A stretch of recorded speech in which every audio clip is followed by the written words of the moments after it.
You're alive, but I'm feeling dead. This is the Aaron Zero show with another edition of today's noise, all the noise you don't want to hear. So it's almost summertime in the city of Delhi. The temperature today was about 33 degrees Celsius. Felt like as if it was 40 degrees with that summer breeze and hot, almost hot air wafting in. Time to change into shorts and shirt and t-shirts. That's the kind of weather we're having just now. Apparently, summer has decided to come in early because the light rainstorms and all have vanished. Anyway, what do we talk about? The fifth day of the Iran war, an unnecessary and useless conflict brought about and started about by the USA, and by USA I mean Mr. Trump and his stupid reasoning. And he has caused havoc there in the West Asia region because Iran has responded by widening the conflict and sending drones and missiles to the oil producing states of that region: Saudi Arabia, Qatar, Kuwait, Bahrain, Oman. So the idea is to paralyze the oil supplies and then make Mr. Trump give up his dream of total dominance, maybe world dominance, who knows.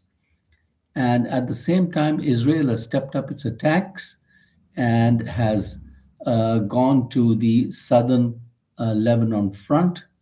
And of course, they're busy occupying land and increasing the size of Israel by artificial settlements.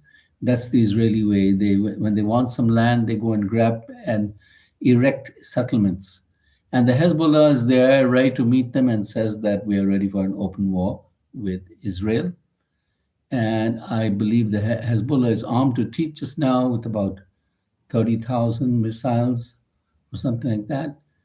And so Israel needs to get its ass kicked thoroughly to know that it cannot be like a Nazi power running havoc all over the place. They've already destroyed Gaza and killed 100,000 Palestinians at the minimum. Basically, it's like an ethnic cleansing, as one person was saying. And when will they be held accountable for it? Who knows? According to their Prime Minister, Mr. Bibi Netanyahu, the war is not going to take a long time. Little does he know that the Iranian government is prepared to last a long time, in fact. And they have not used their most advanced missiles as yet.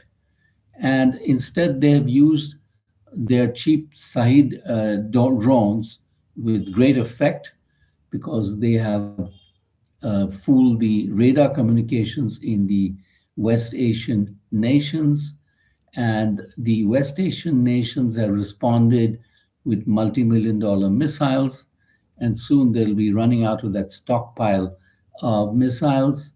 And the Shahid drones will continue and create a lot of damage because it only needs one of them to hit the oil facility and you can shoot down 10 of them. But if the 11th or 12th one gets there, then the job is done, basically.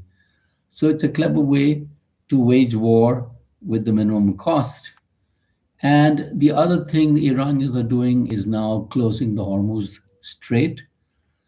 Whether they can keep it closed remains to be seen because, according to Mr. Trump, he's going to get the US Navy there and they will open it or something. Not so easy if you're under fire. And so crude oil prices will go up definitely. Just now they're about $80 a barrel. Could they rise to $100 a barrel? Who knows? But also, a lot of the West Asian countries there depend upon food imports from countries like India, etc. India is sending them basmati rice, fresh fruits, vegetables, buffalo meat, tea, spices, coffee, etc. and those are all multi-million dollar shipments, now delayed because of the strait closure. And if they send it by air, it will be very expensive. So I don't know exactly how they would go about that, but this is where it stands at the moment. Also, Indians are the 10% of them are the largest property buyers in Dubai, where properties are sold to them for a uh, rental basis or an investment basis, properties starting from 2 and 3 crore rupees plus. So apparently, they also have had a little bit of cold feet because of all the tension and the bombs and missiles flying about there in Abu Dhabi, etc., all that area. So, all in all, it's an exercise basically in stupidity, and it's an exercise in bullying where you try to bully another power, and they have contravened the UN rules for warfare, which actually is that if you want to attack somebody, you have to have an imminent attack upon you. You cannot just unilaterally go and attack somebody just because you want to change the leadership, you know. So that way you could be changing the leadership in every country of the world if you don't like them. I mean, you could change the leadership in India, come and bomb and kidnap Mr. Modi or something, and because you don't like that they are not they are charging too much tariffs on you or something like that. So Mr. Trump has proved to be really a very bad president for the USA, and I think Americans are waking up to that fact.